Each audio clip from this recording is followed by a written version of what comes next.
Good morning દીકરાઓ. આપણે આગળના લેક્ચરમાં ત્રિહા નિશ્ચયકનું વિસ્તરણ કેવી રીતે થાય તે જોયું. તો આજે પાછું એક વખત એને રિવાઇઝ કરી લઈએ અને પછી આપણે એને લગતા દાખલાઓ જે સ્વાધ્યાયમાં આપેલા છે તે ગણીશું. બરાબર? તો આપણે જોયું કે ભાઈ તમને કોઈક નિશ્ચયક આપેલો હોય, ધારો કે નિશ્ચયકમાં આપણે a કહી દઈએ. બરાબર? તો એ આપેલો હોય 1 2 3 4 5 6 7 8 9. આ તમને કોઈ નિશ્ચયક આપેલો છે, ત્રિહા નિશ્ચયક છે અથવા તો 3/3 શ્રેણિકનો નિશ્ચયક છે. એના વિસ્તરણ માટે આપણે જોયું કે આપણે પ્રથમ હાર, બીજી હાર, ત્રીજી હાર કે પ્રથમ સ્તંભ, બીજો સ્તંભ કે ત્રીજો સ્તંભ, આમ 6 માંથી કોઈ પણ એક રીતે વિસ્તરણ કરી શકીએ છીએ. બરાબર? એ વિસ્તરણ કરીએ ત્યારે આપણે એને ઘટકો જે છે, આ બધા ઘટકો, એ ઘટકોને માઈનસ 1:i + j વડે ગુણતા હતા. બરાબર છે? તો એના વડે જે ગુણતા હતા ત્યારે એના જે ચિહ્નો હતા તે મેં તમને યાદ રાખવા કીધા હતા કે એના ચિહ્નો આ યાદ રાખવાના, plus minus plus minus plus minus plus minus plus. બરાબર છે? તો આ ચિહ્નો તમને મેં યાદ રાખવા કીધા હતા. તો આ જે ચિહ્નો છે તે યાદ રાખીશું તમે. તો આપણે હવે પહેલી હારથી જો વિસ્તરણ કરીએ, બરાબર છે, જો પહેલી હારથી વિસ્તરણ કરીએ તો તમને શું મળે? તો કે પહેલી હારથી વિસ્તરણ કરીએ તો અહીંયા પહેલી હારનો પહેલો ઘટક 1 છે, તો આપણે 1 લખતા હતા. બરાબર છે? અને આ જે 1 છે તે 1 જે હાર અને જે સ્તંભમાં હોય તે સિવાયના ઘટકો થી બનતો દ્વિહાર નિશ્ચયક કોણ થયો? 5 6 8 9. બરાબર? એ 5 6 8 9 છે, તો એ દ્વિહાર નિશ્ચયક 5 6 8 9 હતો. ત્યાર પછીનો ઘટક હંમેશા માઈનસ આવે, તો કે માઈનસ પછી ઘટક 2 ને વળાયો. હવે તે જે હાર અને જે સ્તંભમાં છે તે સિવાયના ઘટકો એટલે તમને કોણ દેખાય છે? 4 6 7 9. તો 4 6 7 9, રાઈટ? અને ત્રીજો ઘટક હંમેશા પહેલી હારમાં પ્લસ જ આવે એટલે પ્લસ, તો કે +3. અને નિશ્ચયકમાં પેલે ત્રણ જે હાર અને સ્તંભમાં છે તે સિવાયના ઘટકો એટલે 4 5 7 8 દેખાય છે તમને. તો 4 5 7 8 થઈ જાય. બરાબર? તો આ જે છે તે તમે વિસ્તરણ કરવા માટેનું પ્રથમ પગથિયું લખ્યું. હવે આ દ્વિહાર નિશ્ચયકનું વિસ્તરણ તમને બહુ સારી રીતે આવડે છે. આપણે શીખ્યા છે કે અગ્ર વિકર્ણ પરના ઘટકોનો ગુણાકાર. બરાબર છે? અગ્ર વિકર્ણ પરના ઘટકો એટલે ડાબી બાજુ ઉપરથી નીચે તરફ આવે તે ઘટકો, માઈનસ પ્રતિ વિકર્ણ પરના ઘટકો એટલે કે ડાબી બાજુ નીચેથી ઉપર તરફ જાય એ ઘટકોને ગુણાકારને આપણે બાદ કરીએ એટલે આપણે દ્વિહાર નિશ્ચયકનું મૂલ્ય અથવા તો વિસ્તરણ કે કિંમત જે કંઈ કહીએ તે મળતી હતી. તો આનું વિસ્તરણ કરીએ તો આ જે છે તે 1. બરાબર? તો શું થશે? અગ્ર વિકર્ણના ઘટકોનો ગુણાકાર આપણે શું લખતા હતા? બ્રેકેટ માઈનસ બ્રેકેટ લખતા હતા આપણે, તો તે લખી દઈએ. તો શું થશે? 9 × 5 45 માઈનસ 8 × 6 48 થશે. બરાબર? ત્યાર પછી -2 હતો, તો -2. આનો ગુણાકાર વિસ્તરણ કરવાના છે. તો આ બેનો ગુણાકાર કરો. અગ્ર વિકર્ણ પરના ઘટકો એટલે આપણે લખતા હતા બ્રેકેટ માઈનસ બ્રેકેટ લખતા હતા. બરાબર? તો આ કોણ થયું? 9 4 36 થશે અને 7 6 42 થાય, તો 42 આવશે +3. અને અગ્ર વિકર્ણ પરના ઘટકોનો ગુણાકાર માઈનસ પ્રતિ વિકર્ણ પરના ઘટકોનો ગુણાકાર લેવાનો છે. તો અગ્ર વિકર્ણ પર કોણ છે? 8 4 32 અને માઈનસ પ્રતિ વિકર્ણ પર 7 5 35 થશે. બરાબર? તો આ રીતે આપણે વિસ્તરણ કરી શકીએ. હા? તો જવાબ શું આવશે? 1 45 - 48 એટલે -3 -2 36 - 42 એટલે કેટલા થશે? -6 +3 અને 32 - 35 એટલે -3 થાય. બરાબર? તો તમારો જે જવાબ છે તે -3 માઈનસ માઈનસ પ્લસ એટલે 6 * 2 12 થશે અને -9 એટલે તમને મળ્યા 12 - 12. કેટલા મળ્યા? 12 - 12 એટલે આન્સર આવ્યો તમારો 0.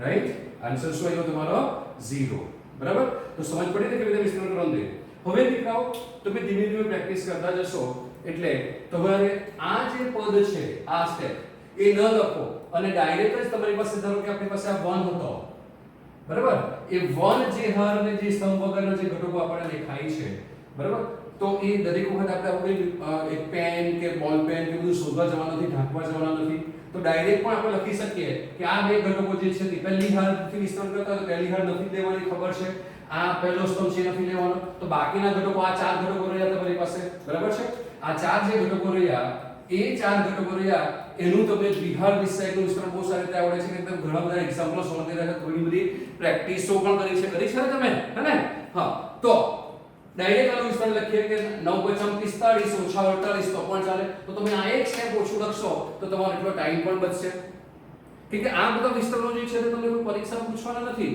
એ વિસ્તરણોને લગતા તમારી પાસે એક્ઝામ્પલ આવશે અને ત્યાર પછી તે એક્ઝામ્પલોની લેન્થ વધતી જશે તમને પછી ટાઈમ ઘટશે તો આપણે આવા પદોના જે સ્ટેપો જે છે તેને એવોઇડ કરવાના ટ્રાય કરીએ તો સારું બરાબર તો હવે જુઓ એ પતી ગયું એટલે આપણી પાસે આ કામ થઈ ગયું આનું વિસ્તરણ આવી ગયું બીજો ઘટક -2 આવ્યો રાઈટ હવે આ નિશ્ચય લખવાની જરૂર નથી ડાયરેક્ટ આ બે છે તો પહેલી હાર લેવાના ક્યાં હતા તો પહેલી હાર ન લેવાના એટલે કોણ રહી ગયો બીજો સ્તંભ નથી લેવાના તો બાકી કયા ઘટકો રહ્યા તો કે આ બાકી આ જ ઘટકો રહ્યા આનો તમને 2/2 નિશ્ચય તો ખબર જ પડી ગઈ કોણ આવવાનો તો કે 9 × 36 ઓછા 7 × 42 અગ્ર વિકર્ણના ઘટકોનો ગુણાકાર માઈનસ પ્રતિ વિકર્ણના ઘટકોનો ગુણાકાર થઈ ગયો બરાબર ને હા પછી 3 તેનું ચિહ્ન પ્લસ જ આવે છે તો એ 3 નું ચિહ્ન પ્લસ જ આવે છે તમને ખબર છે તો 3 અને આ સ્તંભ નીકળી જવાનો તો બાકી કયા ઘટકો રહી ગયા આ રહી ગયા એનો નિશ્ચય તમને આવડે અગ્ર વિકર્ણના ઘટકો 8 × 32 ઓછા પ્રતિ વિકર્ણના ઘટકો એટલે 7 × 35 તો તમારી પાસે આ રીતે આવી જાય છે બરાબર તો આપણે હવે ચોપડીના દાખલાઓ જોઈએ એમાં પ્રથમ જે છે તે એક્ઝામ્પલ નંબર 3 પાનો નંબર 87 પરનો દાખલો જે છે તે જોઈશું તમને ખબર છે કે આપણે ટોપિક વાઇઝ દાખલાઓ ગણીએ ચોપડીમાં ટોપિક વાઇઝ દાખલાઓ આપેલા હોતા નથી એટલે આપણે પહેલા દ્વિહાર નિશ્ચયકના દાખલા ગણી નાખ્યા હવે આપણે દ્વિહાર નિશ્ચયકને લગતા દાખલાઓ ગણીશું તમને આપેલું છે કે ડેલ્ટા બરાબર ડેલ્ટા 1 2 4 શું આપેલું છે 1 2 4 પછી -1 3 0 બરાબર તમે ચોપડીમાં જોતા જજો કે રકમમાં ભૂલ ન થાય લખતી વખતે -1 3 0 અને 4 1 0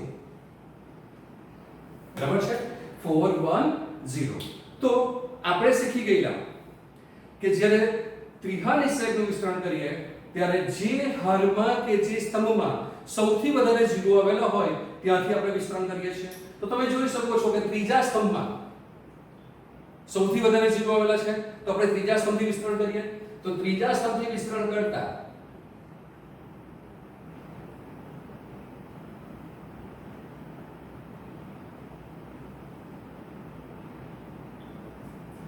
તો ત્રીજા સ્તંભમાં ઘટકો છે 4 0 0 તો 4 તમને ખબર છે કે વિકર્ણ પરના જે ઘટકો છે તેના ચિહ્નો પ્લસ આવે બાકીના માઈનસ એટલે વિકર્ણ પરનો ઘટક થઈ ગયો બરાબર છે પ્રતિ વિકર્ણ પરનો ઘટક છે તો એનું ચિહ્ન પ્લસ આવશે અથવા તો તમારી પાસે તૈયાર જ છે જુઓ શું આવે પહેલા ઘટકનું ચિહ્ન પ્લસ છેલ્લા સ્તંભનો પહેલો ઘટક 4 એનું ચિહ્ન પ્લસ આવે તો આપણે ચિહ્ન આપીશું પ્લસ તો કે ડેલ્ટાની કિંમત જે છે તે 4 પ્લસ હવે 4 જે હાર અને જે સ્તંભમાં છે તે સિવાયના ઘટકો તો તમને દેખાય છે ને કયો આપણને નિશ્ચયક મળવાનો તે સિવાયના ઘટકોથી તો કે આ નિશ્ચયક મળવાનો તમને એનું વિસ્તરણ કરવાનું છે તો એનું વિસ્તરણ એટલે શું આવે તો કે અગ્ર વિકર્ણ પરના ઘટકોનો ગુણાકાર માઈનસ પ્રતિ વિકર્ણ પરના ઘટકોનો ગુણાકાર આવે બરાબર તો અગ્ર વિકર્ણ પરના ઘટકો શું થયા ગુણાકાર કરો -1 પ્રતિ વિકર્ણ પરના ઘટકો 4 × 3 12 થશે બરાબર તો આ તમારી પાસે 12 આવી ગયા હવે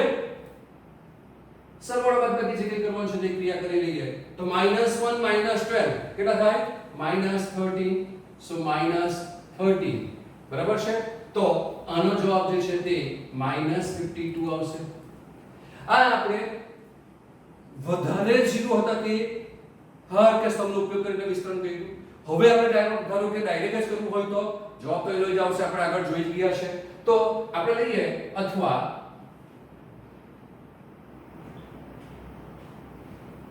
પ્રથમ હારથી વિસ્તરણ કરીએ. ધારો કે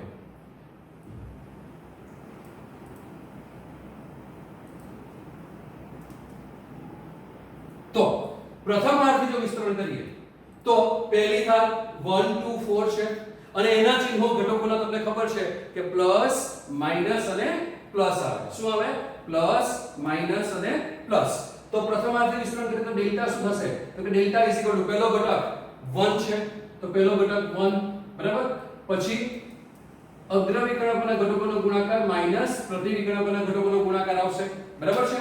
ચલો તો 1 જે છે તેના માટે એ પહેલી હાર તો તમારી નીકળી જ જવાની છે કે એ હાર અને સ્તંભ સિવાયના ઘટકો લેવાના. તો પહેલો સ્તંભ ન લઈએ તો કોણ બાકી રહ્યું તમારી પાસે?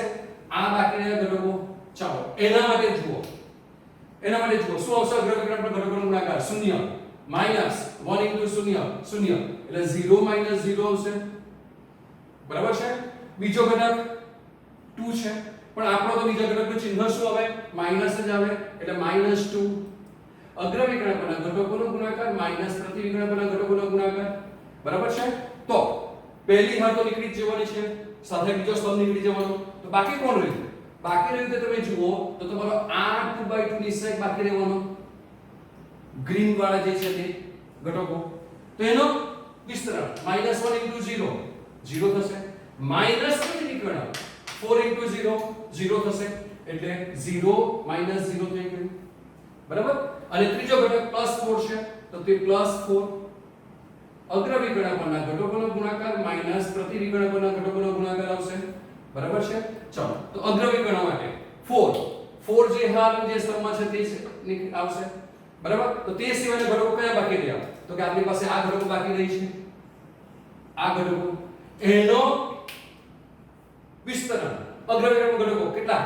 -1 તો કે -1 બરાબર. માઈનસ પ્રતિ વિકર્ણ તો 4 ગુણ્યા 3 12 થશે. 0 0 બરાબર. આ બાકી રહ્યા તે 4 અને -1 -12 એટલે -13 થાય એટલે તમારો જવાબ પાછો પણ આવી ગયો -52. તો બંને જવાબો તમારી પાસે જે છે તે કેવા આવ્યા? સમાન જ આવે છે. તો તમે મિત્રો જુઓ કે પહેલી વખતે જે વિસ્તરણ કર્યું તેમાં જે મેક્સિમમ ચિહ્નો હતા ત્યાંથી વિસ્તરણ કર્યું તો તે સ્ટેપ પર ડાયરેક્ટ આપણું આ આવી ગયું. તો પહેલી હાથથી વિસ્તરણ કર્યું ત્યારે જુઓ કે આપણી પાસે જે આ જે છે તે આ સ્ટેપ તમારે વધારે લખવા પડ્યા. હવે કમ્પેર કરો તમારી પાસે આ જે સ્ટેપ છે તે અને આ બંને સરખા જ આવ્યા. તો શું કામ આપણે આટલું પણ લખવાની મહેનત કરીને ટાઈમ બગાડીએ પરીક્ષામાં? જ્યાં વધારે જીરો દેખાય તે હાર કે સ્તંભથી જ વિસ્તરણ કરો તો તમારી પાસે આ બે સ્ટેપ લખવાનો ટાઈમ બચ્યો. એ સમય જે બચે છે તે તમે જ્યારે પરીક્ષામાં કોઈ ટફ એક્ઝામ્પલ આવી કે કશે કંઈ ભૂલ પડી હોય તો ત્યારે તમે એ ટાઈમનો ઉપયોગ કરી શકો. તો જુઓ તમે આ બંને કેવા હતા? સરખા જ હતા. તો એ જ જોબ અહીંયા આવતો હતો તો એ બધા માટે આ બે સ્ટેપ લખવાની કોઈ જરૂર પડે નહીં. તો તમને સમજ પડી ને કેવી રીતે ત્રિહાર નિશ્ચયકનું વિસ્તરણ કરવાનું છે અને તેના દાખલાઓ જે આપણે ગણ્યા એક ઉદાહરણ લીધું કેવી રીતે વિસ્તરણ કરવાનું આજે રિકોલિંગ કર્યું અને પછી ચોકડી લઈને આપણે દાખલો ગણ્યો તો તમને સમજ પડી ને? હા. તો હવે આવા જ આપણે બીજા દાખલાઓ ગણીએ. તો આપણે હવે દાખલાઓ ગણીએ તો બીજો એક્ઝામ્પલ છે ક્વેશ્ચન નંબર 5. ક્વેશ્ચન નંબર 5 ચોપડીમાં જોતા રહેજો પાનો નંબર 88 પર. બરાબર. ક્વેશ્ચન છે નિશ્ચાયકની કિંમત મેળવો. શું ક્વેશ્ચન છે? નિશ્ચાયકની કિંમત મેળવો. હે ને? તો નિશ્ચાયકની કિંમત મેળવો ક્વેશ્ચન છે.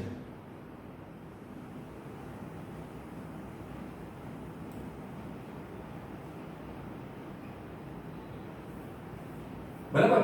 એમાં પહેલો જે ક્વેશ્ચન છે તે પહેલો ક્વેશ્ચન તમારી પાસે કંઈક આપેલો છે ડેલ્ટા ઇઝ ઇક્વલ ટુ 3 -1 2. તો 3 -1 2 બરાબર. પછી 0 0 -1 સમજ પડે છે ને? હા બરાબર છે ને? હા ઓકે. ચાલો પછી 3 -5 0. આવો કંઈક નિશ્ચયક આપેલો છે. આપણે શીખી ગયા. શું યાદ રાખવાનું છે? નિશ્ચયકનું વિસ્તરણ કરીએ ત્યારે મેક્સિમમ 0 હોય, વધારેમાં વધારે જે 0 હોય તે હાર કે સમથી વિસ્તરણ કરવાનું. અને એના માટે તમારે આ 9 ઘટકોને લવ કરવું પડે, એની સાથે દોસ્તી કરવી પડે, ફ્રેન્ડશિપ કરવી પડે, કોઈ વખત રેડીમેડ પણ ખવડાવી દેવાની. બરાબર? તો કઈ હારમાં વધારે 0 દેખાય છે? જુઓ, પહેલી હાર, બીજી હાર, ત્રીજી હાર, પહેલો સ્તંભ જુઓ, બીજો સ્તંભ જુઓ, ત્રીજો સ્તંભ જુઓ. જોયું? શું દેખાય? તમને મેક્સિમમ 0 ક્યાં દેખાય છે? બીજી હારમાં. પહેલી કોલમમાં એક 0 છે, બીજીમાં પણ એક 0 છે, ત્રીજીમાં પણ એક 0 છે. તો મેક્સિમમ 0 મને બીજી હારમાં દેખાય છે. એટલે આપણે બીજી હારથી વિસ્તરણ કરીએ. બરાબર? તો બીજી હારથી વિસ્તરણ કરતા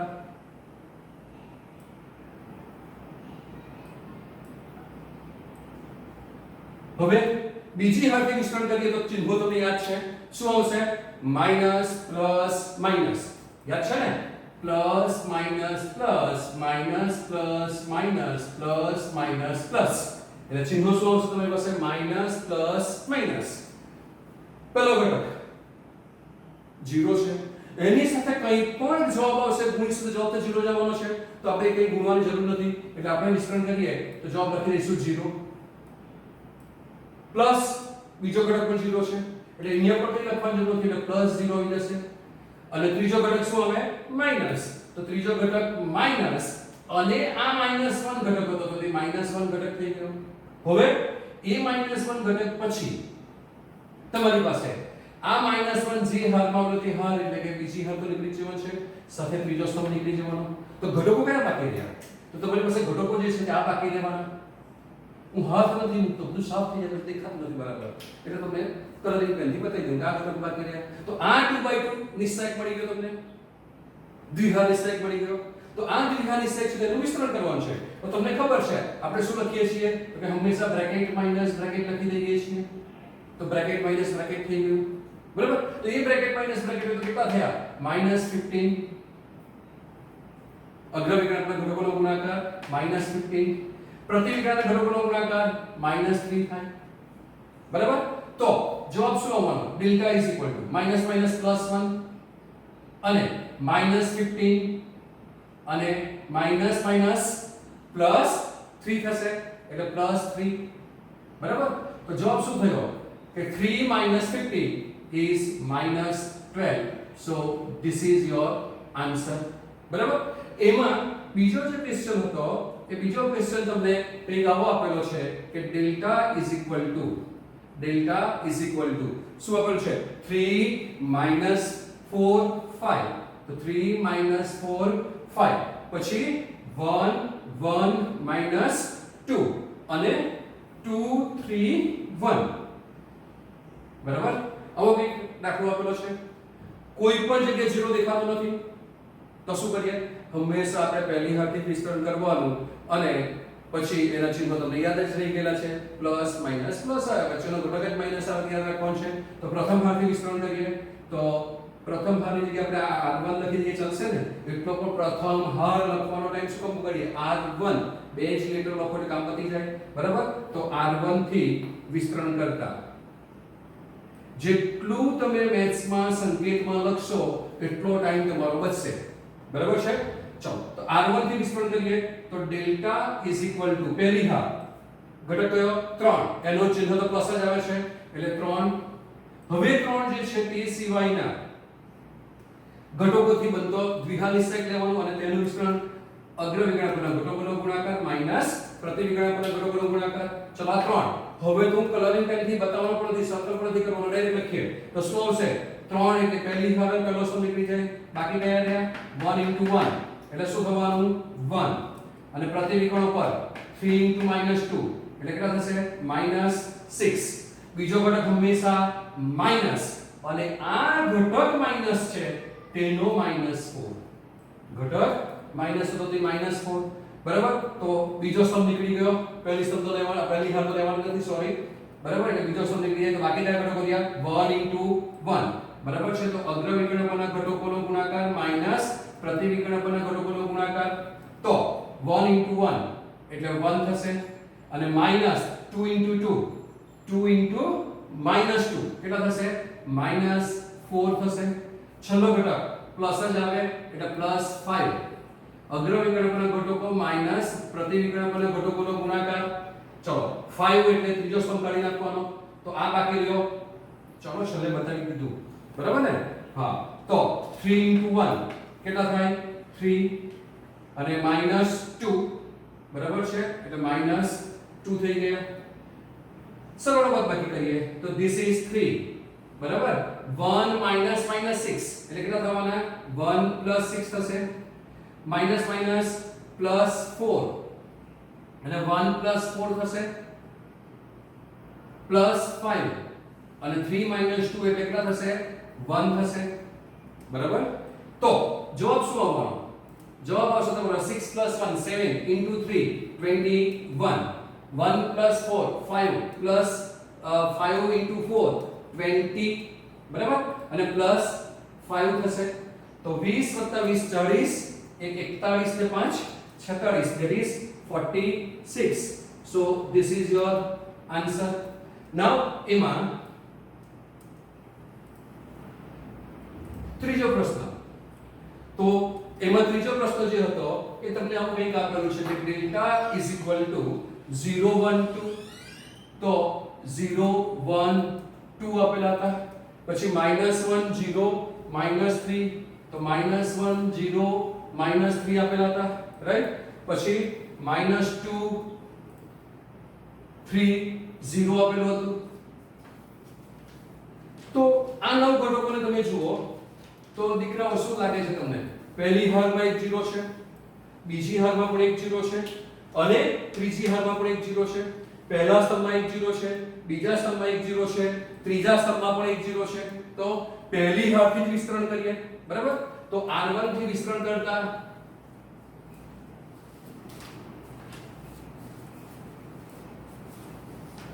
જો R1 થી વિસ્તરણ કરીએ તો પહેલો ઘટક હંમેશા પ્લસ જ આવે, એ તો 0 જ છે, બરાબર છે? એટલે 0 લખતા નથી. બીજો ઘટક હંમેશા માઈનસ એટલે માઈનસ, અને આ ઘટક 1 છે. 1 જે હાર અને જે સ્તંભ છે એ સિવાયના ઘટકો તો કયા બાકી રહેવાના? તમારી પાસે ખબર છે દ્વિહાર નિશાય, આ બાકી રહેવાના ઘટકો. તો અગ્રવિકર્ણકોના ઘટકોનો ગુણાકાર માઈનસ પ્રતિવિકર્ણકોના ઘટકોનો ગુણાકાર આવશે. તો અગ્રવિકર્ણકોના ઘટકોનો ગુણાકાર -1 * 0 એટલે 0 થશે, બરાબર? પ્રતિવિકર્ણકોના ઘટકો -3 - 2 એટલે +6 થઈ જશે. સમજ પડી ને? હા, હવે ત્રીજો ઘટક હંમેશા ચિહ્ન પ્લસ જ આવે એટલે +2, અને 2 જે હાર છે તે અને સ્તંભ નીકળી જાય એટલે પહેલી હાર ત્રીજો સ્તંભ નીકળી જાય. કયા ઘટકો બાકી રહ્યા તો તમને ખબર જ છે, હું બતાવતો નથી. હવે તમને પ્રેક્ટિસ થઈ ગઈ છે, હવે નાના નથી રહ્યા તો બધું કલરિંગ પેને બતાવીએ ને હાથ મૂકીએ ને ફૂટપટ્ટી મૂકીએ, બરાબર ને? તો શું થવાનું? -1 * 3 એટલે -3 અને માઈનસ પ્રતિવિકર્ણકોના ઘટકોનો ગુણાકાર તો -2 * 0 કેટલા થશે? 0, રાઈટ? તો શું આન્સર આવવાનો તમારો? આ -1 હતા, આ કેટલા થયા? -6 + 2 * -3 થશે, રાઈટ? તો -6 - 1 +6 થશે. તો this is 6 - 6, that is 0. શું આવ્યો આન્સર? 0, બરાબર? તો તમારી પાસે આ આન્સર 0 આવી ગયો. ત્યાર પછી ચોથો ક્વેશ્ચન. તો ચોથો ક્વેશ્ચન જે છે તે તમારી પાસે એવો કંઈક આપેલું છે કે ડેલ્ટા ઇઝ ઇક્વલ ટુ 2 - 1 - 2 2 - 1 - 2 પછી 0 2 અને -1, તો 0 2 અને -1 3 -5 અને 0 છે, 3 -5 અને 0 છે, બરાબર? તો હવે આપણે આનું વિસ્તરણ કરવાનું છે. તો તમે જુઓ પહેલી હાર, બીજી હાર અને ત્રીજી હાર. તો બીજી હારમાં એક 0 છે, ત્રીજી હારમાં એક 0 છે, પહેલા સ્તંભમાં પણ એક 0 છે. તો આપણે આગળના એક દાખલામાં બીજી હારથી વિસ્તરણ કર્યું, બરાબર છે? અહીંયા R1 થી વિસ્તરણ કર્યું, અહીંયા પણ R1 થી વિસ્તરણ કર્યું. તો હવે આપણે ત્રીજા સ્તંભથી વિસ્તરણ પણ એક આગળના દાખલામાં જોઈ ગયા. તો તમે જ્યાંથી કરો ત્યાંથી તમે કરી શકો છો, બરાબર? તો આપણે શું કરીએ? R2 થી જ કરીએ ને વિસ્તરણ. હા, તો R2 થી કે R1 થી કરવાના? R2 થી. ઓકે, તો R2 થી વિસ્તરણ કરતા જો આપણે બીજી હારથી વિસ્તરણ કરીએ તો ઘટકોના ચિહ્નો શું આવશે? Minus, plus, minus. Very good. શું આવે? માઈનસ, પ્લસ, માઈનસ આવે. તો માઈનસ માટે 0 આવશે એટલે પહેલા તો 0 લખવાની જરૂર જ નથી. બીજો ઘટક હંમેશા પ્લસ આવશે આ એટલે 2 અને 2 જે ઘટક હાર અને સ્તંભમાં છે તે સિવાયના ઘટકો માટે શું આવશે? અગ્રવિકર્ણના ઘટકો માઈનસ પ્રતિવિકર્ણ પરના ઘટકોનો ગુણાકાર. તો 2 જે છે તે બીજી હાર નીકળી ગઈ, બીજો સ્તંભ નીકળી ગયો. બાકી શું રહ્યું? 0. 2 into 0 0 minus 3 into minus 2 કેટલા થશે? minus 6. ત્યાર પછીનો ઘટક હંમેશા માઈનસ આવે એટલે માઈનસ અને આપણી પાસે ઘટક કયો હતો? -1. તો હવા જે ઘટકો આવે ને દીકરાઓ આ રીતના ત્યારે હંમેશા કાઉન્સમાં પ્રોપર ચિહ્ન સાથે લખવાનું, નહીં તો તમારી માઈનસ પ્લસ ના ચિહ્નોની ભૂલ આવશે. ઓકે, ચાલો. તો બ્રેકેટ માઈનસ બ્રેકેટ લખતા હતા આપણે, તો બ્રેકેટ માઈનસ બ્રેકેટ લખી લઈએ. તો -1 માટે ત્રીજો સ્તંભ નીકળી ગયો, વચ્ચેની બીજી હાર તો નીકળી જવાની છે. તો કયા ઘટકો બાકી રહ્યા? 2 into -5 એટલે કેટલા થાય? -10 અને આ નીકળી ગયા હતા ને આપડા 3 into -1 એટલે કેટલા થશે? -3. તો શું થયું? 2 માઈનસ માઈનસ પ્લસ એટલે આ 6 થઈ જશે. આ માઈનસ માઈનસ પ્લસ થશે એટલે +1, રાઈટ? અને -10 માઈનસ માઈનસ +3 એટલે કેટલા થયા? -10 +3 થઈ ગયા, બરાબર? તો 6 into 2 12 થશે. 3 minus 10 -7 થાય એટલે -7. આ +1 હતો એટલે ડાયરેક્ટ -7 લખી દીધા આપણે. તો 12 minus 7 શું આવ્યો answer? 5. So this is your answer. ચાલો, તો હવે ત્યાર પછીનો ક્વેશ્ચન હતો question number 5. delta is equal to 2 minus 1 minus 2 2 minus 1 minus 2 બરાબર? 0 2 minus 1 0 2 minus 1 અને 3 minus 5 0 3 minus 5 0. આ તમારી પાસે ક્વેશ્ચન હતો, બરાબર છે? તો પહેલી હાર બીજી હારમાં એક 0 છે, ત્રીજી હારમાં એક 0 છે, પહેલા સ્તંભમાં 0 છે અને ત્રીજા સ્તંભમાં 0 છે. તો આપણે શું કરીએ? પહેલી હારથી વિસ્તરણ કરી નાખીએ. હા, કે બીજી હારથી કરવું છે? ચલો ત્રીજી હારથી કરીએ. આપણે ત્રીજી હારથી કોઈ વિસ્તરણ નથી કર્યું, હે ને? ચાલો, તો આપણે R3 થી વિસ્તરણ કરીએ. તો R3 થી વિસ્તરણ કરતા R3 થી વિસ્તરણ કરતા તો ત્રીજી હાર દીકરાઓ પહેલી વખત આવે છે. ત્રીજી હાર, ત્રીજી હારના ચિહ્નો શું હતા? પ્લસ માઈનસ પ્લસ, બરાબર? એટલે કે પહેલી હાર અને ત્રીજી હારથી વિસ્તરણ કરો તો ચિહ્ન તો સરખા જ આવવાના, બરાબર છે? તો પ્લસ માઈનસ પ્લસ. તો ડેલ્ટા ઇઝ ઇક્વલ ટુ ત્રીજી હારથી વિસ્તરણ કરીએ છીએ 3, બરાબર? પ્લસ લેવો છે ચિહ્ન એટલે ઘટકનું. 3 જે હાર અને સ્તંભમાં છે એટલે ત્રીજી હાર તો નીકળી જવાનું છે. હું પહેલો સ્તંભ નીકળી ગયો તો બાકી રહેલો નિશ્ચય કયો રહ્યો? આ એના અગ્રવિકર્ણના ઘટકોનો ગુણાકાર માઈનસ પ્રતિવિકર્ણના ઘટકોનો ગુણાકાર લઈએ છીએ. તો શું આવશે? માઈનસ માઈનસ +1 અને માઈનસ 2 into -2 -4 થશે, બરાબર છે? ત્યાર પછી બીજો ઘટક હંમેશા ત્રીજી હારમાં શું આવે? માઈનસ. તો માઈનસ અને આપણો ઘટક -5 છે તો -5, બરાબર? દીકરાઓ બ્રેકેટ્સ જે છે તે મેથ્સમાં પ્રોપર યુઝ કરવાનો, બરાબર? કંજુસાઈ નહીં કરવાની. બહુ ફ્રીમાં મળે. નવસારી નગરપાલિકાની માર્કેટ છે ને એમાં 10 રૂપિયાના 50 કિલો મળે. જે આવવાના લઈ આવવાના અને ફ્રીલી ઉપયોગ કરવાનો, નહીં તો દાખલામાં ભૂલ પડશે ચિહ્નની, બરાબર? તો -5. તો ત્રીજી હાર અને બીજો સ્તંભ નીકળી જાય એટલે ઘટકો કયા બાકી રહ્યા? તો કે અગ્રવિકર્ણ પરના ઘટકો માઈનસ પ્રતિવિકર્ણ પરના ઘટકો લેવાના છે. તો અગ્રવિકર્ણ પરના ઘટકો -5 માટે 2 into -1 એટલે -2 થશે અને માઈનસ 0 into -2 એટલે 0 થશે, બરાબર છે? પડીને સમજ? તો શું જવાબ આવવાનો? 3 1 માઈનસ માઈનસ +4 એટલે 1 + 4 થશે, માઈનસ માઈનસ +5 થશે અને આ -2 હતો, બરાબર છે? હા, તો this is 3 1 + 4 એટલે 5 થશે અને આ -10 તો again 15 minus 10 that is answer is 5. બરાબર છે? પડી સમજ? ત્યાર પછીનો ક્વેશ્ચન લઈએ તો એક્ઝામ્પલ નંબર 4 છે. એક્ઝામ્પલ નંબર 4 પાનું નંબર 87. પાનું નંબર 87. એવું કીધું છે તમને કે નિશ્ચય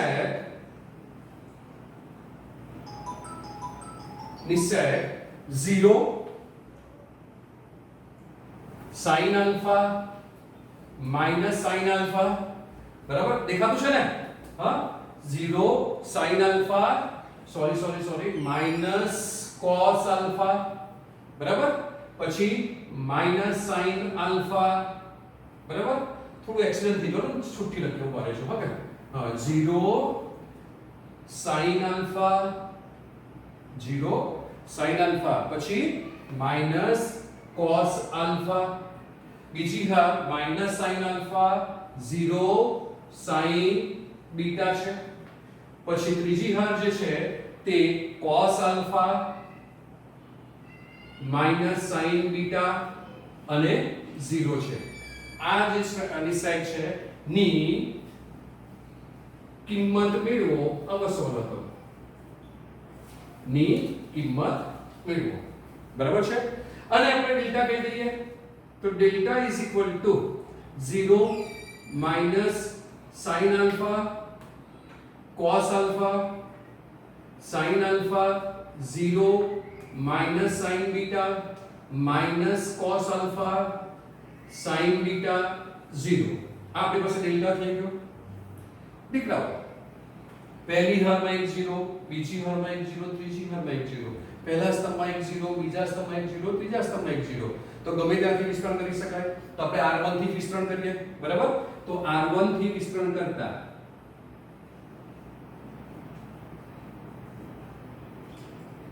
તો જો રો 1 થી વિસ્તરણ કરીએ તો ચિહ્ન હવે પ્લસ માઈનસ પ્લસ પહેલો તો 0 છે એની સાથે કંઈ પણ ગુણાશે બધું 0 થવાનું છે એટલે લખવાની કઈ જરૂર નથી તો ડેલ્ટા ઇઝ ઇક્વલ ટુ બીજો ઘટક માઈનસ આવે તો માઈનસ sin આલ્ફા બરાબર તો sin આલ્ફા જે છે તે બીજો ઘટક થઈ ગયો તો બરાબર હવે એ જે સ્તંભને જે હાર છે તે નીકળી જાય એટલે બાકી કોણ રહેવાના આ ઘટકો તો 0 માઈનસ હવે તું બ્રેકેટ માઈનસ બ્રેકેટ પરથી લખી કરો 0 બરાબર માઈનસ શું આવશે cos alpha sin beta તો minus cos alpha sin beta બરાબર ત્રીજો ઘટક હંમેશા પ્લસ આવે બરાબર તો પ્લસ અને આપણી પાસે કોણ છે માઈનસ cos alpha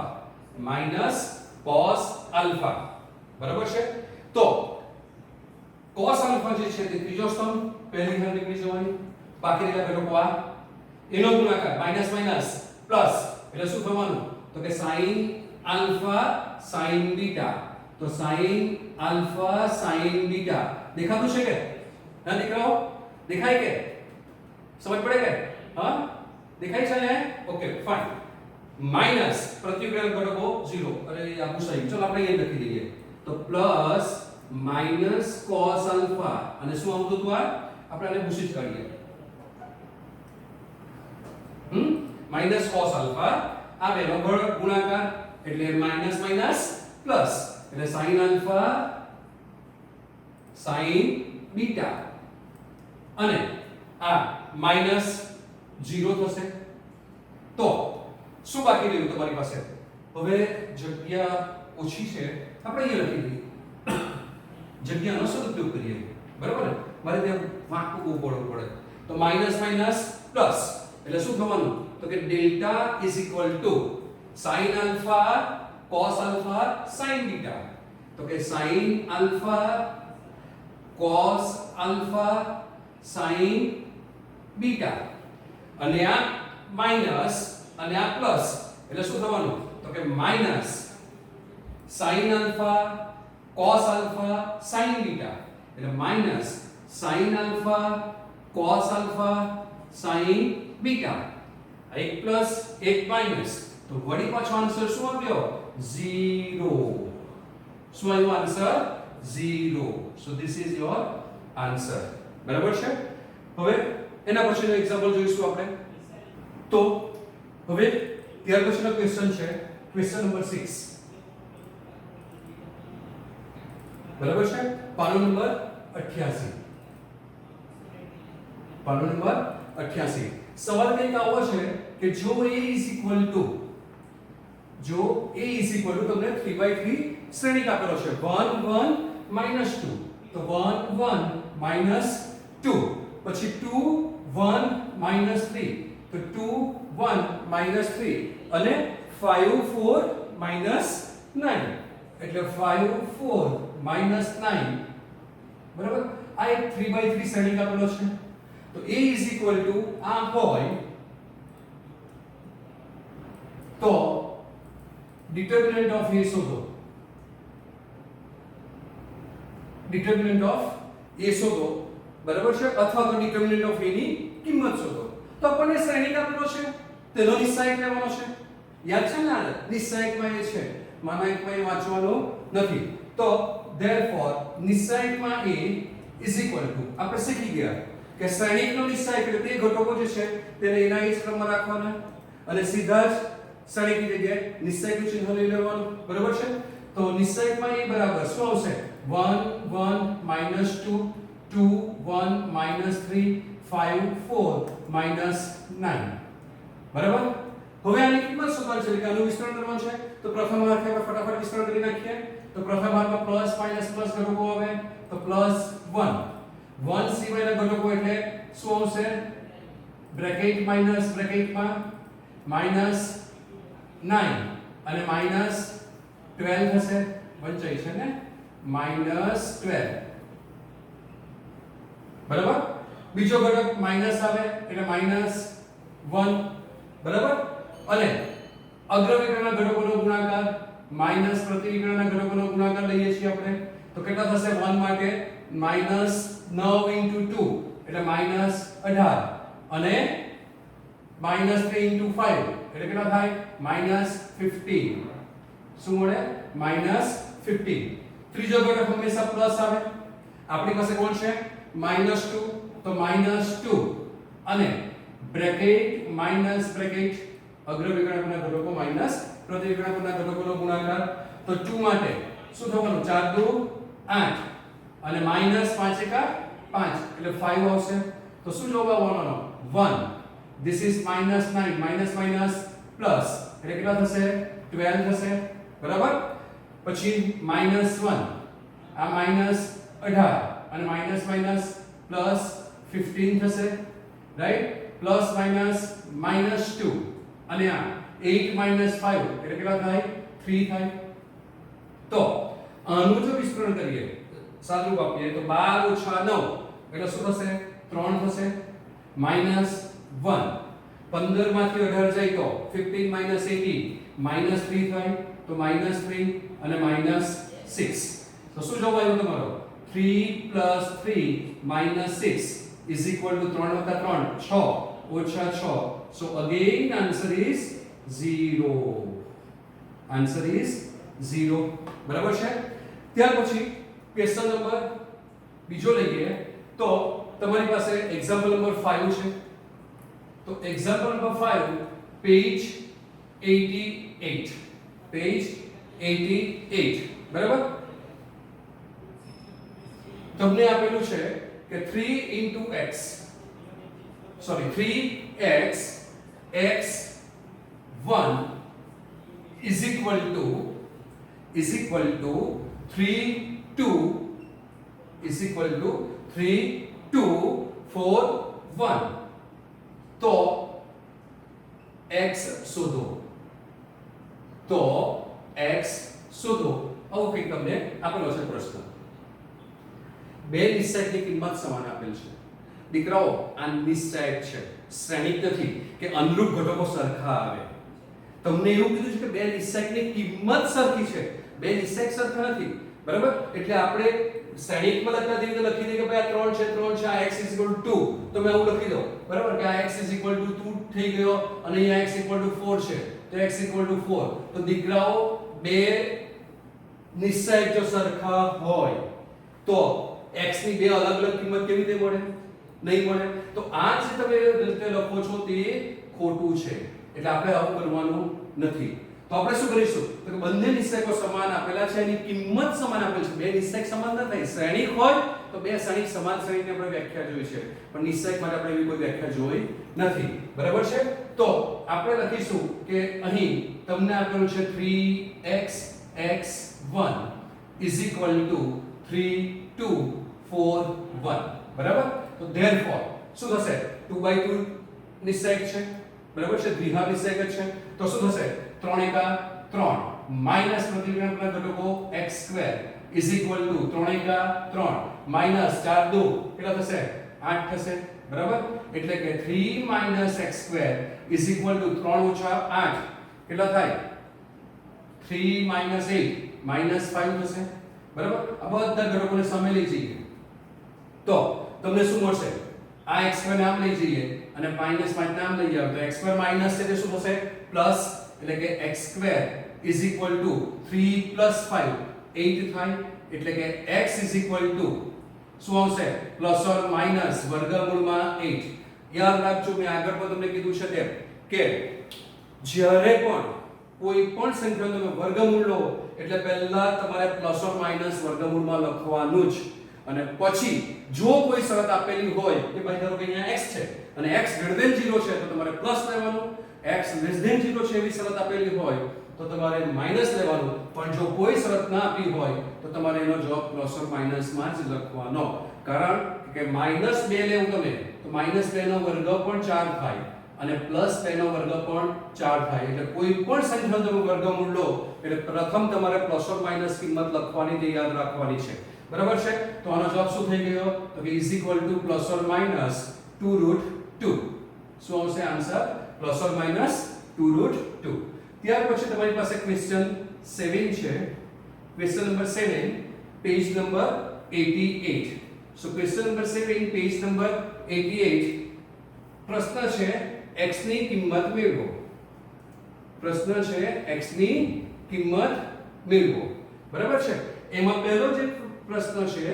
તે કંઈક આવો છે કે 2 4 5 1 શું છે 2 4 5 1 is equal to બરાબર twice x 4 અને 6x છે 6x છે તો આ જ પ્રશ્નની જેમ આપણે આનું વિસ્તરણ કરી નાખીએ તો વિસ્તરણ કરીએ તો શું થશે 2 એકા 2 સોરી 2 એકા 2 minus 5 Chowk 20 is equal to ચલો આનું વિસ્તરણ 2x નો વર્ગ થશે તો 2x નો વર્ગ માઈનસ 6 ચોક 24 થશે બરાબર છે આ કેટલા થયા -18 is equal to 2x² minus 24 થશે 24 ને લેફ્ટ હેન્ડ સાઈડે લઈ લઈએ તો પ્લસ 24 થઈ જશે એટલે શું મળવાનું તમને તો કે 2x² is equal to 24 ઓછા 18 એટલે 6 થશે બરાબર એટલે એનો અર્થ એમ થયો કે તમને શું જવાબ મળ્યો x²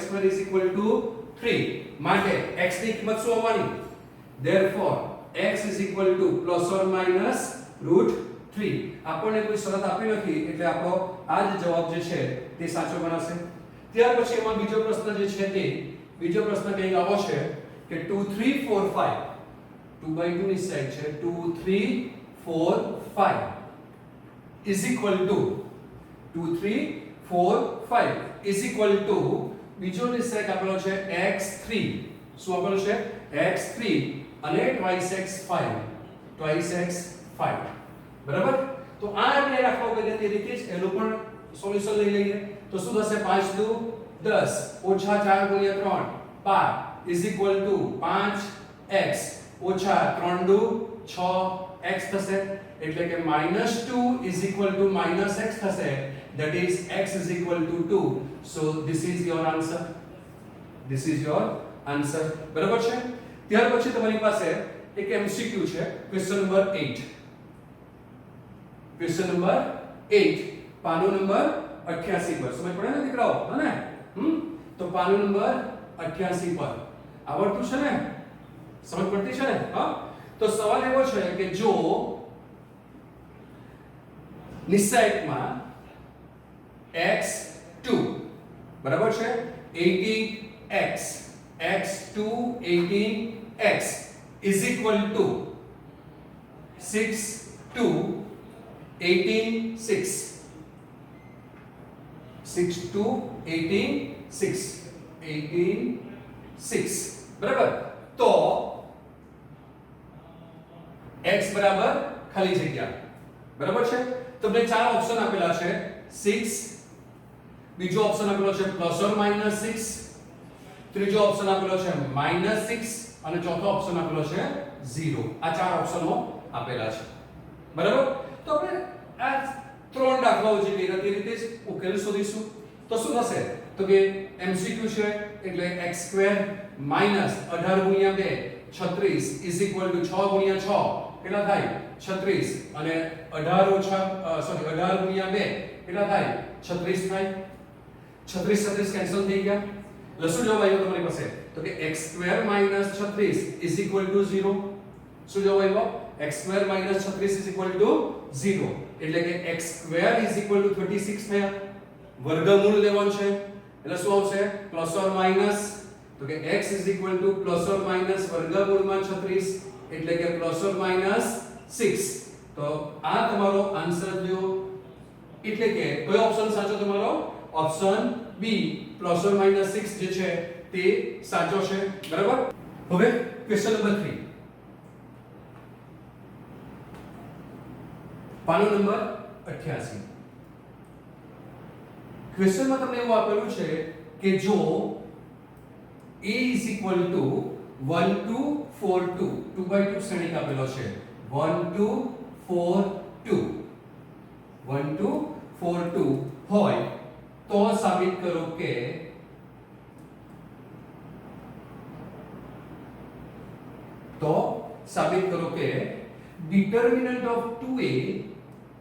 determinant of 2a is equal to 4 times determinant of a. Determinant of 2a is equal to 4 times determinant of a. દીકરો જો આ MCQ ક્વેશ્ચન હોય તો આપણે શીખી ગયા તમને યાદ છે કે જો determinant of ka બરાબર જ્યાં a જે છે તે એ n ક્રોસ n શ્રેણિક આપેલો હોય એ કોણ હોય n ક્રોસ n શ્રેણિક આપેલો હોય તો આનો જવાબ આવતો હતો k⁴n શું આવતો હતો k⁴n into determinant of a બરાબર છે તો આપણી પાસે a એ 2/2 શ્રેણિક છે તો આનો આન્સર શું આવશે આપણી પાસે k⁴n k કોણ છે તો કે 2 છે તો આન્સર શું આવવાનો આપણો 2⁴2 into determinant of a અને 2⁴2 એટલે શું થઈ ગયું 4 determinant of a તો જોઈ લો તમારો જવાબ 4 determinant of a જ આવી ગયેલો છે તો MCQ હોય તો આ ફોર્મ્યુલા આપણે તે દિવસે આગળના લેક્ચરમાં ડિસ્કસ કરેલી હતી કે MCQ માટે ઇમ્પોર્ટન્ટ ફોર્મ્યુલા છે તમે એક વસ્તુ યાદ રાખજો દીકરાઓ જેટલું નોંધ કરીને લખાઈશ તમને એ બધી જ નોંધો તમારી MCQ માટે કામની છે તમે સમય બચાવી શકો પણ ડિસ્ક્રિપ્ટિવમાં આવે તો શું કરવાનું તો કે ડિસ્ક્રિપ્ટિવમાં આવે તો આપણે સાબિત કરવાનું છે લેફ્ટ હેન્ડ સાઈડ લઈ લઈએ તો લેફ્ટ હેન્ડ સાઈડમાં જે છે તે 2 into a છે નિશ્ચાયકને આપણે ગુણતા નથી શ્રેણિકને ગુણીએ છે એટલે પહેલા આપણે 2a સુધી કરીએ એટલે કે શ્રેણિક a જે છે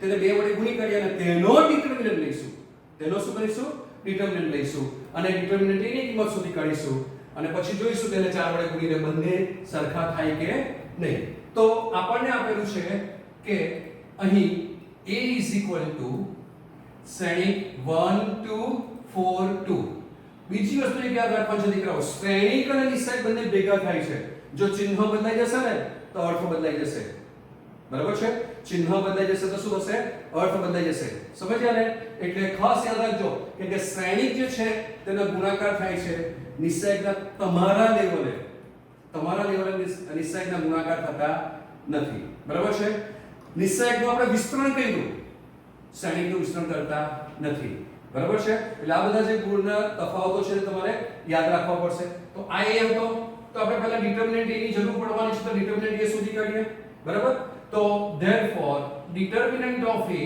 is equal to determinant of શું થશે શ્રેણિકના ઘટકો એમ જ રાખવાના અને નિશ્ચયક લખી દેવાનો એટલે 1 2 4 2 થશે એટલે વિસ્તરણ અગ્ર વિકર્ણકોના ઘટકો માઈનસ પ્રતિ વિકર્ણકોના ઘટકોનો ગુણાકાર એટલે શું થશે 2 into 1 એટલે 2 અને -8 તો શું થવાનું તમને મળવાની કિંમત તો કે determinant of a is equal to 2 minus 8 એટલે -6 મળી ગઈ તો determinant a ની કિંમત -6 મળી હવે એને 4 વડે ગુણવાનું છે તો therefore 4 times determinant of a is equal to 4 times -6 is equal to -24 અને આપણે પરિણામ નંબર 1 કહીશું બરાબર છે હવે twice a શોધી કાઢીએ તો હવે 2a is equal to ચલો twice a એટલે શું કરવાનું છે તો કે જે શ્રેણિક આપેલો છે એ શ્રેણિકને 2 વડે અદિશ 2 વડે ગુણાકાર કરવાનો છે અદિશ વડે ગુણાકાર એટલે બધા જ ઘટકોને શ્રેણિકમાં આપણે ગુણવાના તો 2 વડે ગુણીએ તો આપણે શ્રેણિકમાં શીખી ગયેલા છે આ બધું બરાબર તો 2 વડે ગુણીએ તો શું થશે 2 4 8 4 થશે બરાબર છે હવે a2 એનો શું લેવાનો છે નિશ્ચયક તો therefore નિશ્ચયકમાં twice a is equal to નિશ્ચયકમાં 2 4 8 4 થશે બરાબર is equal to 8 minus 8 ગુણ્યા 4 32 થશે બરાબર છે અને 8 માંથી 32 બાદ કરો એટલે શું જવાબ આવે -24 પરિણામ નંબર 2 તો 1 અને 2 પરિણામ તમે જુઓ તો શું થશે બંને પરિણામો સરખા છે માટે 1 અને 2 પરથી શું સાબિત થાય દીકરાઓ કે 2 times શ્રેણિકમાં a છે તેનો ડિટરમિનન્ટ એટલે કે determinant of twice a is equal to 4 times determinant of a એટલે કે 4 times of determinant of a આપણે આ સાબિત કરી દીધું એટલે આપણે લખીશું proof બરાબર છે એમાં બીજો એક ક્વેશ્ચન હતો ક્વેશ્ચન નંબર 4 રાઈટ પાનો નંબર 88 જો a is equal to જો a is equal to શું આપેલો હતો તમને તો કે 3/3 શ્રેણિક આપેલો છે જો a is equal to 1 0 1 બરાબર 0 1 2 અને 0 0 4 0 0 4 0 0 4 હોય તો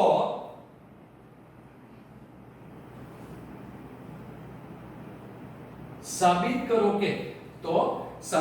કે 3 times a determinant માં is equal to 27 times determinant of a બરાબર દીકરાઓ પાછું આપણે આ ફોર્મ્યુલા યાદ કરો k નો ડિટરમિનન્ટ લઈએ તો આન્સર શું હતો k n જ્યાં a ની શ્રેણિકની કક્ષા હતી કયો કક્ષા શ્રેણિક આપ્યો આપણને 3/3 શ્રેણિક આપ્યો કક્ષા કેટલી 3 થાય તો 3 બરાબર અને k કોણ છે k 3 તો 3 ની કેટલી ઘાત થવાની k 3 છે તો k ની 3 ની 3 ઘાત કેટલા થાય 27 નિશ્ચયકમાં એ આવી ગયો જવાબ તો MCQ હોય તો આ રીતે સોલ્વ થશે તો આપણે ડિસ્ક્રિપ્ટિવ માટે એનું સોલ્યુશન લઈએ તો આપણે એ આપેલો છે તો ડાયરેક્ટ ડિટરમિનન્ટ એ લખી દઈએ ટાઈમ નથી બગાડતા તો ડિટરમિનન્ટ of a is equal to શું થશે 1 0 1 0 1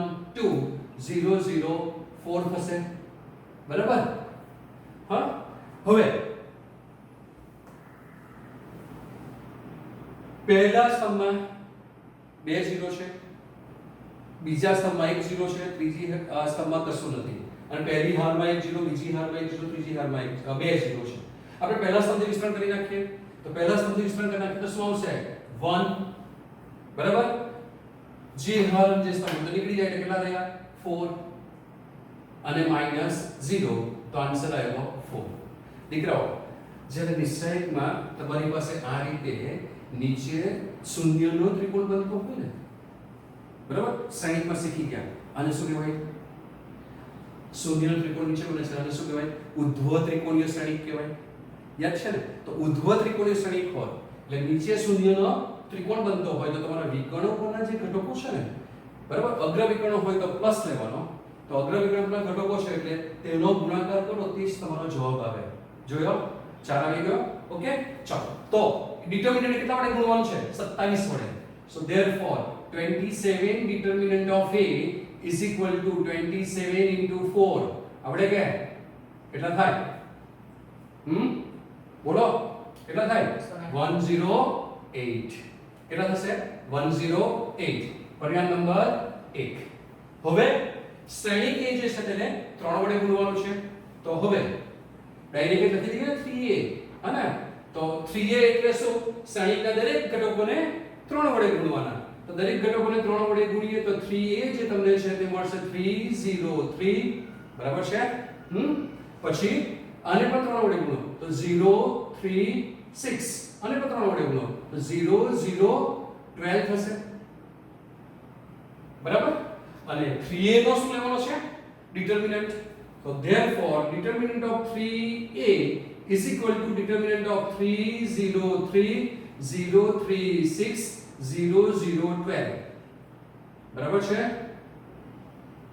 આ થઈ ગયો પાછળ જોજો પાછો આપણી પાસે નીચે ત્રિકોણ બને છે શૂન્યનો તો શું કરીશું અગ્ર વિકર્ણના ઘટકો જે છે તેનો ગુણાકાર કરીએ તો 12 ગુણ્યા 3 ગુણ્યા 3 એટલે 12 ગુણ્યા 9 કેટલા થાય 108 તો this is 108 રિઝલ્ટ નંબર 2 માટે 1 અને 2 પરથી